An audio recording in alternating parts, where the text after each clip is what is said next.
really getting into GarageBand on the iPad recently, and with the update for the Mac version and also the integration with Logic 10, you can literally make music anywhere and use it as a mobile sketchpad.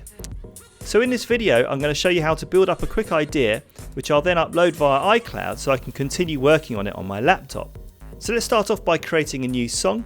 You can see I've got my iPad here with the GarageBand icon, so let's just click on that and it takes me to the page which shows the songs that I've been working on already. So I'm just going to click on this plus button here to create a new song, and immediately it just asks me to select a new instrument, straight to the point. So let's go for drums first. I'm just going to click on the drum icon there, and let's just go for, at the moment it's got a classic studio kit, let's just go for a drum machine.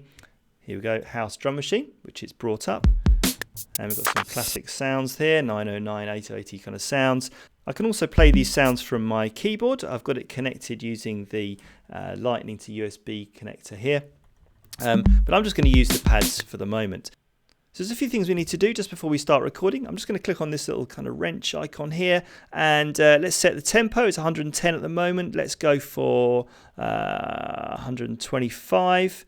That should do us. And what else? Let's set the metronome sound to a click rather than a woodblock. And also the quantization is set to 16th note. I think we'll leave it at that for the moment and maybe experiment with some swing a little bit later. Finally, I just want to set the length of the section we're going to be working on.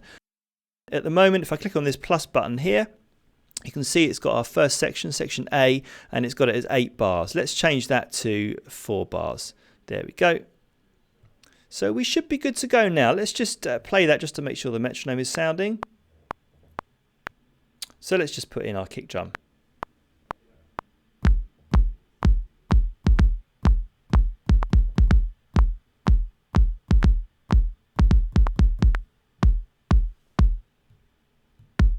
There we go. And at this point we can take out the metronome. Don't think we need that in anymore. So let's just take that out. There we go. And yeah, let's try a hi-hat now.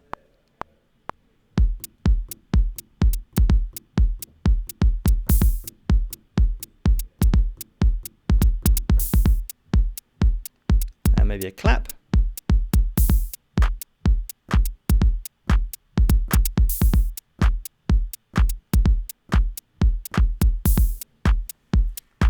And maybe a bit of rim shot.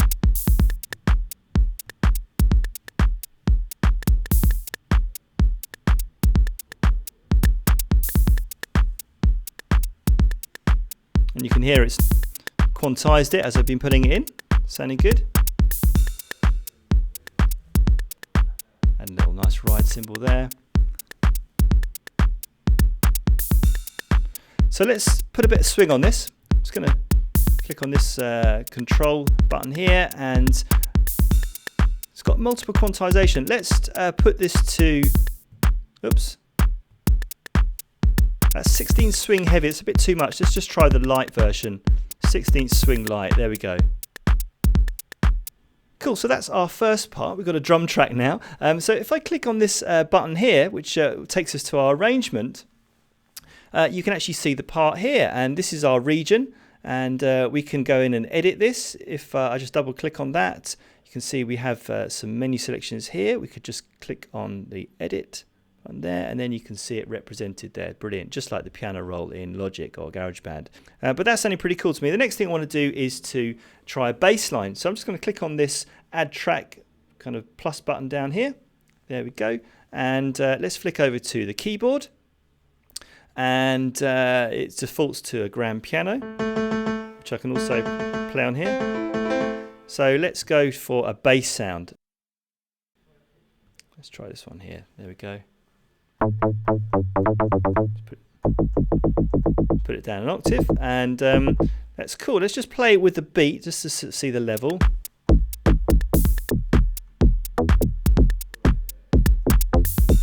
Okay, so let's just change the level a little bit. I'm just going to turn it down. Just put down the level there. There we go. Go back to the instrument. Okay, let's just put this in.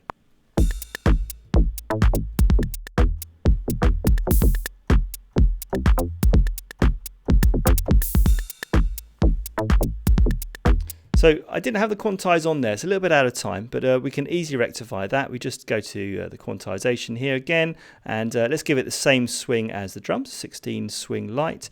There we go. And let's play that now. It's got a nice feel. Okay, let's try a pad now. So same thing, I'm just going to go back to the arrangement, click on a new track. There we go, keyboard again. Let's go to the pad section here, and let's just go for the first one, chill pad.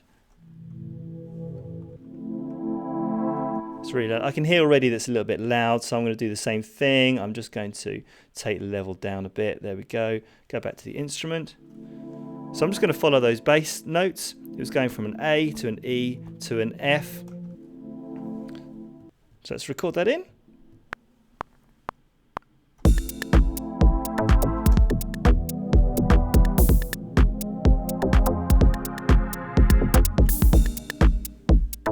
Let's listen to what that sounds like. Again, I'm going to put a bit of quantization on that. Let's use the same one. There we go. So you can see how we're building up the tracks now very quickly.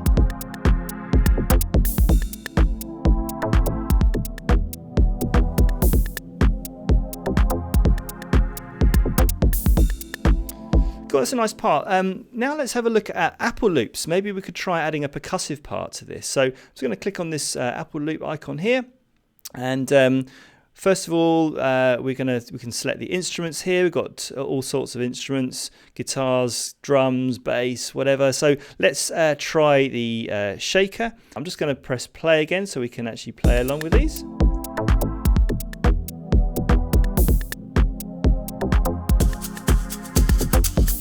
Quite nice.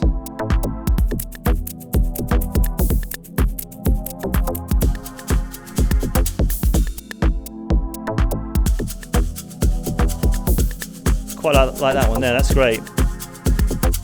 So all we need to do is just grab it and just drag it onto the arrangement there. A bit loud, let's turn it down.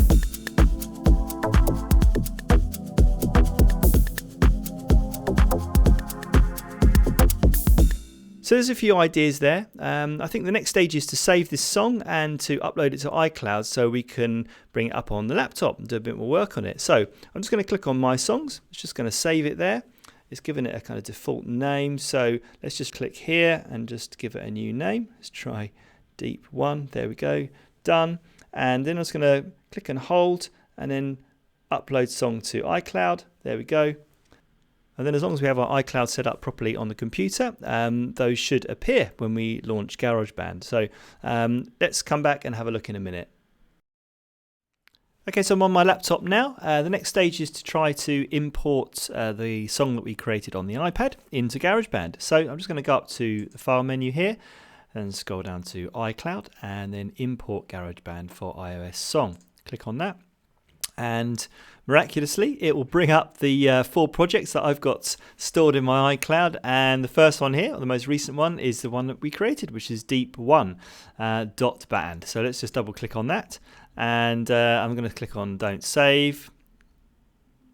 The first thing it's asking me to do is to save this, so I'm just going to save this now.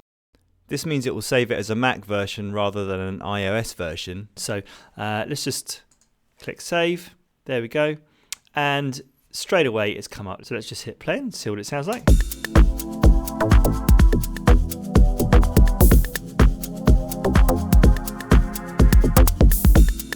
Fantastic. So now we've saved that, and I'm just going to make sure it's saved. We can then try loading it into our Logic 10. So I've saved that. I'm going to quit GarageBand now.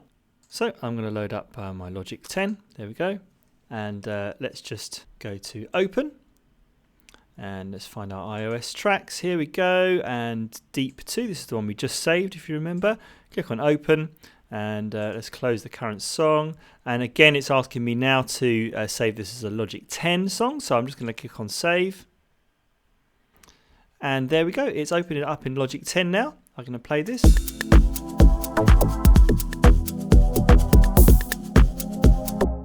So we can now actually check out what all these instruments are. So if we just click on our inspector button here, we can go to our drum machine. There we go, and it's actually an EXS24.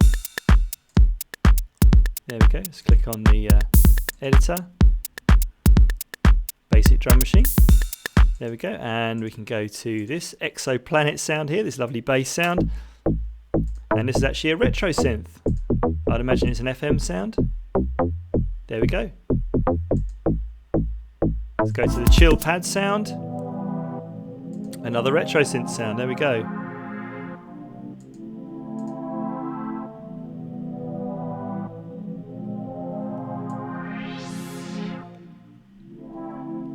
We can start adding some automation and that kind of thing as well. And then we got our shaker, which was an Apple loop.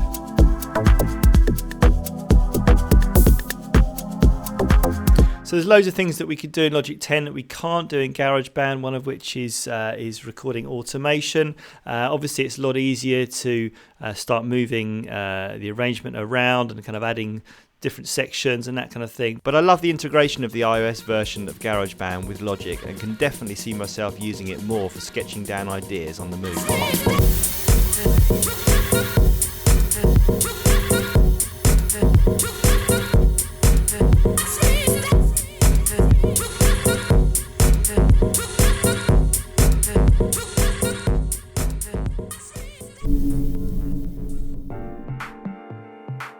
At Point Blank Online, you've got two methods of interaction with your tutor.